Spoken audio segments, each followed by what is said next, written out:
Hello friends, welcome back to our channel. ఈరోజు మనం today recipe వచ్చేసి బెండకాయ టమాటా. ఇది ఎలా తయారు చేసుకోవాలో చూసేద్దామా. బెండకాయ తింటే బ్రెయిన్ షార్ప్ అయింది అంటారు కదా, ఇది మనం ఎలా తయారు చేసుకోవాలో చూసేద్దాం. నేను అరకిలో బెండకాయలు తీసుకున్నాను. దాన్ని శుభ్రంగా కడిగి పెట్టుకున్న బెండకాయలను తీసుకుని ఇలా నేను మీడియం సైజులో కట్ చేసుకున్న బెండకాయలని కట్ చేసుకున్నాను. ఇది మరి స్మాల్ సైజ్ లో కాకుండా మీడియం సైజ్ లో కట్ చేసుకున్నాను. ఇప్పుడు స్టవ్ ఆన్ చేసుకొని గిన్నె పెట్టుకొని 4 పావుల ఆయిల్ ని యాడ్ చేసుకున్నాను. ఇలా అరకిలో బెండకాయలకి 4 టేబుల్ స్పూన్ల ఆయిల్ సరిపోతుంది. ఇప్పుడు 1 టేబుల్ స్పూన్ ఆవాలు, జీలకర్ర, మినపప్పు, శనగపప్పుని యాడ్ చేసుకున్నాను. తాలింపు గింజలు ఇలా నూనెలో ఫ్రై అయ్యాక నేను ముందుగా కట్ చేసి పెట్టుకున్న మిర్చిలని యాడ్ చేసుకున్నాను. మన కారం తగ్గట్టుగా మిర్చిలని యాడ్ చేసుకున్నాను. నేను 5-6 మిర్చిలని యాడ్ చేసుకున్నాను. ఇలా మీడియం సైజ్ కట్ చేసి పెట్టుకున్న ఆనియన్స్ ని యాడ్ చేసుకొని ఇలా మొత్తం కలుపుకోవాలి నూనెలో. ఈ విధంగా నూనెలో కలుపుకున్నట్టయితే మనకు ఆనియన్స్, మిర్చిలు అనేది మనకు ఫ్రై అవుతాయి. 1 టేబుల్ స్పూన్ అల్లం. ఇలా అల్లం వేసుకోవడం వల్ల మనకి పచ్చి వాసన అనేది రాదు. ఇలా నూనెలో కలుపుకోవాలి. 1 టేబుల్ స్పూన్ పసుపు, 2 రెమ్మల కరివేపాకు వేసుకున్నాం కదా. ఇప్పుడు తురిమి పెట్టుకున్న కొత్తిమీరని ఈ విధంగా దాంట్లో యాడ్ చేసుకున్నాను. 1 టేబుల్ స్పూన్ ఉప్పు.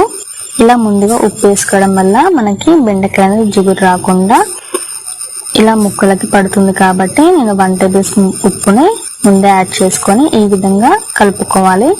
ఇలా ఆయిల్లో ఈ విధంగా కలుపుకున్నట్టయితే ఉప్పు అనేది కరిగిపోతుంది. చూసారు కదా, ఇలా ఫ్రై చేసుకున్నాం కదా. మనం ముందుగా మీడియం సైజులో కట్ చేసి పెట్టుకున్న బెండకాయల్ని దాంట్లో యాడ్ చేసుకోవాలి.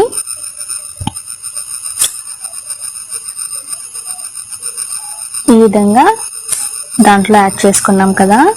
ఇప్పుడు మొత్తం కలిసే విధంగా కలుపుకుంటూ ఉండాలి. మనకి మరి చిన్న కట్ చేసుకోవద్దండి బెండకాయలు. చిన్న కట్ చేసుకున్నట్టయితే జిగురు జిగురుగా మెత్తగా ఉంటాయి.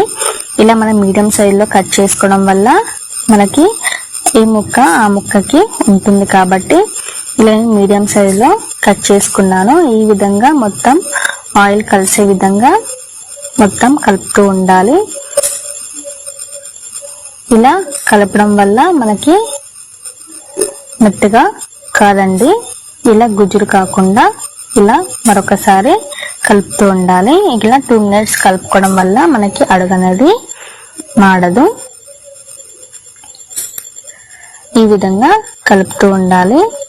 మనం ఉప్పు వేసాం కాబట్టి మనకి జిగురు అనేది ఎక్కువ రాదండి బెండకాయలు.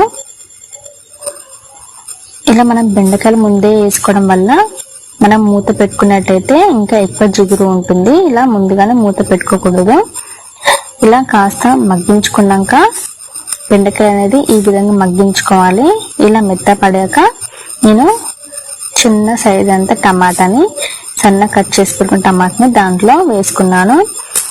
1 టేబుల్ స్పూన్ కారం, 1 టేబుల్ స్పూన్ ఉప్పుని యాడ్ చేసుకుంటున్నాను. ఎందుకంటే నేను ముందుగా ఉప్పుని యాడ్ చేసుకున్నాను కాబట్టి నేను 1 టేబుల్ స్పూన్ ఉప్పు సరిపోతుంది. ఈ విధంగా స్లిమ్ లో పెట్టుకున్నాం కదా. ఈ విధంగా స్లిమ్ లో పెట్టుకున్న స్టవ్ ఉంది కదా, ఇలా మరొకసారి కలుపుకోవాలి. ఇలా హై ఫ్లేమ్ లో మాత్రం పెట్టుకోవద్దండి, స్లిమ్ లో పెట్టుకొని మనం కర్రీని ప్రిపేర్ చేసుకోవాలి. ఇలా చేసుకోవడం వల్ల మనకి అడుగు అనేది మాడదు. ఈ విధంగా కలుపుతూ ఉండాలి. ఈ విధంగా మొత్తం కలిసే విధంగా కలిపాం కదా.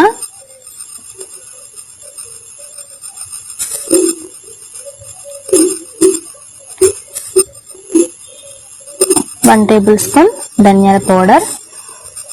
సో మసాలా ఎక్కువ తినేవారైతే మరొకసారి 1 టేబుల్ స్పూన్ యాడ్ చేసుకోవచ్చు.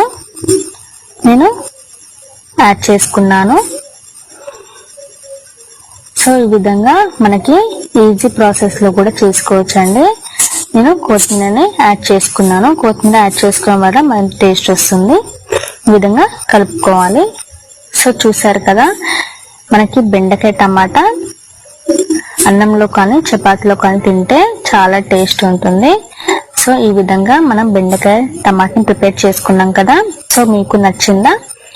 సో మీకు నచ్చినట్టయితే లైక్ చేయండి, షేర్ చేయండి, సబ్స్క్రైబ్ చేయండి. మరిన్ని వీడియోస్ కోసం మా ఛానల్ని సబ్స్క్రైబ్ చేసుకోండి. Thanks for watching.